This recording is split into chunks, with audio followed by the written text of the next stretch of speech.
Apa dulu? Oke, Bang. Bergantian ya. Ya, Bang, hari ini mungkin tadi hasil sidangnya apa gitu. Oke, nah hari ini agenda sidang kedua dalam pemeriksaan turut tergugat terkait dengan administrasi, yaitu surat kuasa, kartu advokat, kemudian perlengkapan-perlengkapan yang belum dilengkapi dari pihak penggugat dan tergugat ya, dalam hal ini kuasa hukumnya. Tadi juga sempat request mediator gitu, itu mungkin alasannya apa gitu? Iya, memang di dalam hukum acara perdata sebelum masuk dalam pokok perkara itu kan wajib dilakukan namanya proses mediasi selama 30 hari kerja sesuai dengan Perma 1 2016 Junto Perma nomor 3 tahun 2022 tentang prosedural mediasi di pengadilan. Nah, tadi majelis menanyakan kepada kami sebagai kuasa penggugat bahwa ada tidak mediator yang ditunjuk, maka kami sampaikan kalau majelis yang mulia berkenan, kami mengajukan Ibu Hajah Sri Meguna SAMH yang sebagai mediator yang terdaftar di Pengadilan Negeri Jakarta Selatan. Mengapa beliau, Bang?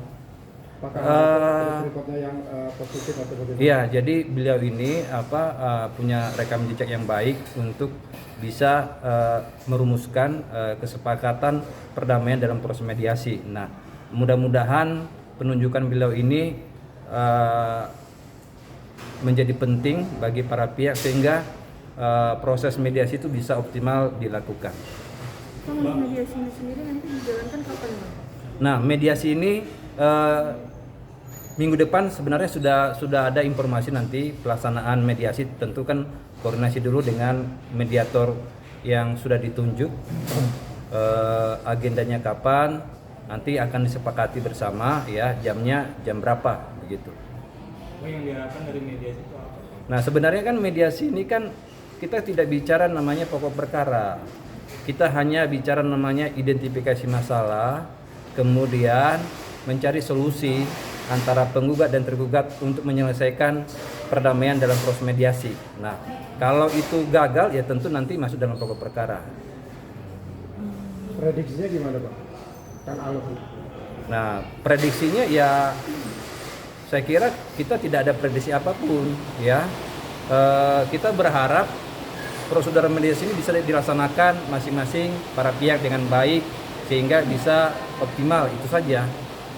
Bang, berarti peluang untuk berdamai Masih ada Bang? Oh iya, karena kan memang sesuai dengan Perma 1 2016 itu kan agenda mediasi ini kita tidak bicara namanya alat bukti dan pokok perkara, kita bicara solusi. Nah, selama solusi itu bisa disepakati bersama ya tentu ada kesepakatan. Nah, tapi kalau kesepakatan dalam proses mediasi tidak ada titik temunya, berarti masuk dalam pokok perkara. Gitu berarti ya. nanti mediasi ini kita akan dihadirkan, Bang? Nah, untuk menghadirkan prinsipal masing-masing pihak itu memang kewajiban dalam proses mediasi. Karena kenapa? Dalam proses mediasi yang mengambil keputusan itu adalah prinsipal, bukan kuasa hukum ya. Itu aturan yuridisnya. Nah, tentu kan ini kan Nikita Mirzani kan dalam posisi sebagai terdakwa dalam tahanan, tentu harus ada permintaan persetujuan dari majelis ya, permohonan dari majelis apakah diizinkan apa tidak. Berarti akan berarti kembali. Iya, pastilah kami akan mengajukan permohonan jikalau memang prinsipal kami ini sangat dibutuhkan untuk mencari solusi dalam proses mediasi. Kalau tergugatnya juga memang harus hadir juga? Iya, harus hadir karena ada konsekuensi hukumnya kalau prinsipal tidak hadir dalam proses mediasi. Apa tuh, Bang? Nah, Konsekuensinya? tentu nanti itu akan disampaikan mediator yang sebagai penengah dalam fasilitator dalam mediasi tidak beretikat baik. Artinya mediasi gagal. Iya, mediasi gagal, tapi gagal ini tentu kan kalau misalnya masing-masing pihak kooperatif, prinsipal dihadirkan, terus kemudian mediasi gagal, berarti kan semuanya beretikat baik, tapi mediasi gagal. Sidang tetap berlanjut. Iya, nanti kemudian kalau sudah ada penandatangan berita acara mediasi gagal, tentu akan masuk dalam pokok perkara, yaitu tahapannya adalah tentu sidang laporan mediasi gagal dan pembacaan gugatan. Bang, kan prinsipal surat ke presiden udah ngirim tuh belum presiden? Ya, jadi memang kami sedang melakukan permohonan perlindungan hukum kepada Bapak Presiden ya, agar proses ini bisa dikawal dengan seadil-adilnya tanpa ada intervensi dari apapun dan siapapun. Tapi udah belum bang di surat ke presiden? Ya, sedang proses ya, sedang proses. Bang, belakangan juga muncul Nikita bermain sosmed gitu, terus balas DM Dr. Richard, itu beneran Nikita atau seperti apa sih bang? Oh, saya nggak tahu soal itu ya. Jadi saya kira saya nggak bisa menanggapi itu. Saya hanya menanggapi terkait dengan sidang hari ini, apa saja poinnya ya. Bang, mungkin terkait di pidananya Bang, ini kan sempat juga pledoi dari Nikita ditolak oleh jaksa dan ingin melanjutkan tetap vonisan 11 tahun, itu mungkin seperti apa nih Bang menanggapinya Bang? Iya, nah pledoi itu kan itu sudah disampaikan kuasa hukum daripada terdakwa. Dalam hal ini ada Bang Dr. Usman SMA, ada Bang Gali, ada Ibu Mega, ada Ibu Sindu ya. Nah, itu kemudian dibalas dengan namanya replik dari JPU. Dan kalaupun dalam replik itu ada penolakan, ya itu sah saja. Jadi tidak ada yang bertentangan dengan aturan hukum, itu sah saja.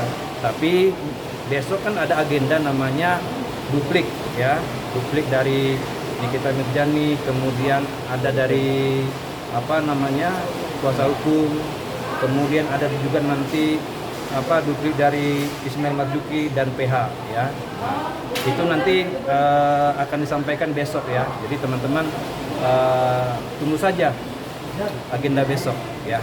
Bang, sekali lagi Presiden akan merespon ya surat dari Kadin tadi? Iya kan.